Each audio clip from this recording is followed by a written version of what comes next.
What is going on, guys? In today's video I will show you the best poisonous concoction ranger build in Path of Exile 2. So in this guide I will give you a quick overview of the setup, then I will explain what skill gems and upgrades should you focus on. Then as well we'll see what is the best gear and how to get it for both leveling and any game. And then finally we will go over the passive tree, attributes, your skill rotations, and even what Atlas passive should you use, so we would be able to get the highest damage possible and much more. If you are looking for this build on the website, then click my link in this video's description or the pinned comment. This is an amazing, low-budget endgame build that pretty much just runs insanely fast and throws out poisonous concoctions at your enemies, which spreads through hundreds of targets and destroys them in split seconds. The more monsters, the higher our poison buildup gets, so we don't have to worry about no rotations or the perfect damage uptime, as our automatic poison scaling does all of this by itself. On top of this, specifically for endgame, we are going to be using the Chaos Inoculation to become immune to chaos damage, and then scale the energy shield as our defense. So if you want to zoom through the content in few seconds and destroy everything standing in our way, then this is it. So let me show you the build, and for the main class, I have chosen to go with the Ranger and our Ascendancy is the Pathfinder. Then for the first skill we have the Poisonous Concoction with the support gems such as the Scatter Shot, Chaos Infusion, Close Combat, Chaos Mastery, and the Deadly Poison. Then second we get Divine Arrow with the Fawn of Rage, Fawn of Mana, and Martial Tempo. Then next we got the Despair with the Heightened Curse. Next we have Contagion with the Chaotic Freeze, Magnified Effect, Arcane Tempo, and Mobility. Next up we have the Ghost Dance with the Fast Forward and Herbalism. Next we got the Grim Feast with no support gem. Then next we have the Eye of Winter with the Withering Touch, Unleash, Persistence, and Inspiration. And finally for the last one we are using the Wind Dancer with the Blind and Maim. As you can see, most of this setup is structured around using the Poisonous Concoction to delete huge amount of enemies in few seconds. So we use gems and skills that will support and increase their duration and damage, while the rest are powerful buffs and utility skills that usually get activated in the background. Next we also have a leveling build in case if you are starting your journey from level 0 and you want to use it up until about level 25, where you should start getting our most important skills. So first off we have the Lightning Arrow with the Martial Tempo and the Lightning Infusion. Then next we have Lightning Rod with a Scatter Shot and Magnified Effect. Next we have the Flame Wall with the Spell Cascade and the Fortress. Next we got Escape Shot with the Deep Freeze and Cold Infusion. And then finally we are using the Herald of the Thunder with no support gems. This is your basic setup up until you get our build's two most important skills. In the early stage of progression we are simply using the Lightning Rod into the Lightning Arrow, while on top of this adding the Flame Wall to allow our arrows to gain fire damage as they pass through the flames.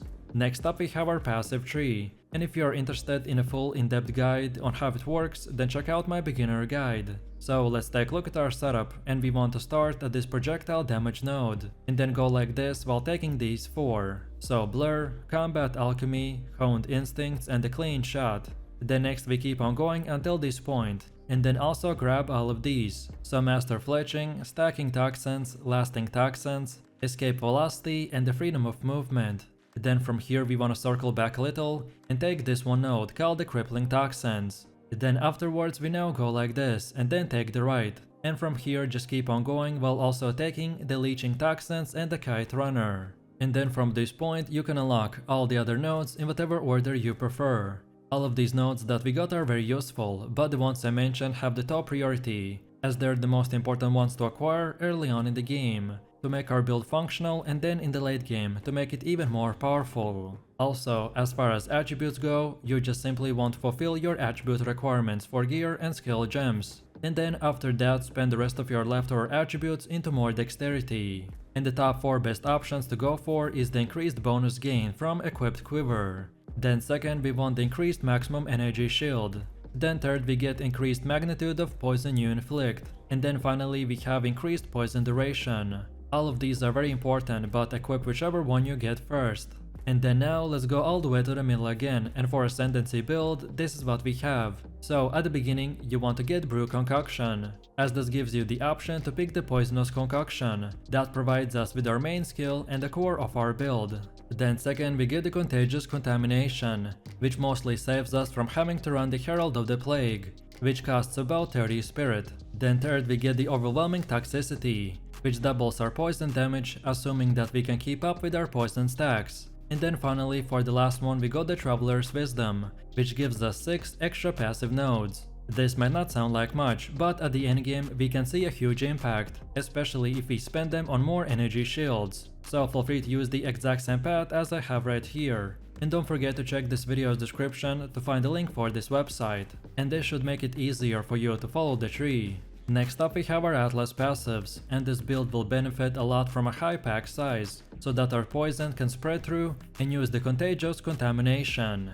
In-game activities with bunch of monsters like the Breach is great for our build, so then when we start we wanna first of all go to the left side and get all of these nodes. Then now go to the right and get all of these nodes as well. And then from this point and onwards you can unlock the rest of the nodes in whatever order you want. But then on top of this we have even more passives, which order in which you unlock them doesn't really matter, so this is again up to you. And this is how it should look like for the ritual. Then next we have Delirium. Then third we have the bosses, and then on top of that we have the pinnacle bosses. Then next we also have our expedition setup, and then finally our breach setup. Now in the next part we have our gear. The weapon of our choice is the Widow Whale with as much quiver effect as possible, so at least 220% is highly recommended, as this makes you hit 300% breakpoint with alpha nodes on the passive skill tree. However, if you are going full solo and you don't have a Widow Whale, then you won't use any bow that has a plus levels of all projectile skills, or pretty much anything else that would increase our DPS. On top of this, we also are using an offhand called the Fire Quiver, and the most powerful thing on this one is increased damage with the bow skills. However, I've heard that developers might nerf it soon, so if that happens then look for stats to plus levels of all projectile skills and more dexterity. Then for the helmet we have the Expert Feather Tiara, and here pretty much we wanna get as much energy shield as possible. Also, max life and intelligence are useful too. Then for the chest we have the Ghost Wrath. This will convert part of your life to the energy shield. This will apply before the Chaos Inoculation node, and will give us pretty much as much energy shield as other body armor. However, if you can afford this, then for the budget versions, try to look for anything similar, with a high evasion and energy shield. Then for the belt we have the Fine Belt with a faster flask recovery, max life, max mana, more charm slots and lightning resistance. However, if you don't use the Ghost Wrath, then the max life is a useless stat. So in that case, go with more evasion. Then for gloves we got the Advanced Spiral Warps, and here also we want to go with as much evasion and energy shield as possible. On top of this is a good place to get free resistance like Chaos and Fire. Then for boots we're using Advanced Silk Slippers, and here the biggest priority is as much movement speed as possible, while also getting all the resistances and evasion or max energy shield. Then for the first ring we got the Prismatic Ring, with percentage to all elemental resistances. And for bonus stats we want accuracy, max life, strength and lightning resistance. While for the second one we have the Sapphire Ring with a cold resistance. And for more we got evasion, max life and fire resistance. And then finally for the amulet we have the Solar Amulet, which gives us more spirit. This is the hardest piece of the gear to get perfected, and after you finish maximizing your quiver, this should be the next place where to invest most of your time into. And for stats we want max energy shield, max life, levels of all projectile skills, more strength and intelligence.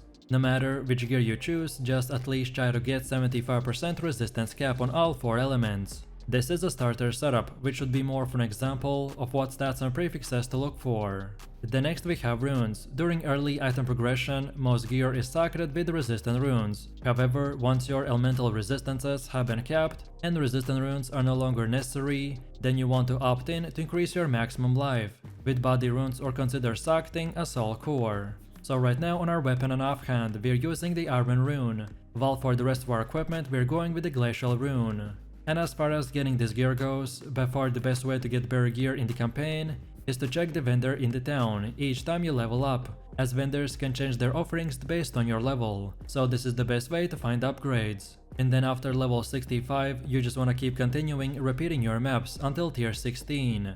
And again, for more in-depth tutorial, check out my gearing guide video. Then on top of this, we need to quickly look into the charms. Charms are incredibly useful, as by having the right one equipped at the right time can save you from dying.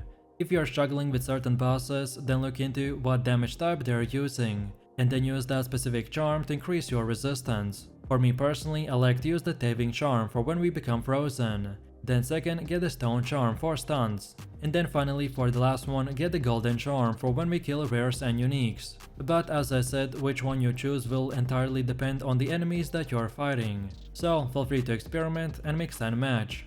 And now finally, let's quickly take a look at how this build will work. And as you can see from the gameplay, this is one of the easiest and simplest builds in the game. So while running around in a map, you should not be using anything more than just the poisonous concoction. Rare monsters will die very fast because of the poison that gets spread through them from the contamination passive. However, in a situation where the pack size is high, like in the breaches, you then want to use the contagion skill to spread poison in an even bigger area than contagious contamination does by itself. And then second for bossing. This time we want to start with a couple of fine arrows before the boss becomes targetable. Then activate the spare. Then afterwards use contagion to enable the freezing boss, and finally use Eye of Winter for massive DPS. And after all of this, you can simply spam poisonous concoction and just keep up your debuffs as they expire. So let me know what you think about this build in the comments below. If you enjoyed this, then you definitely don't want to miss my top 3 best ranger builds video,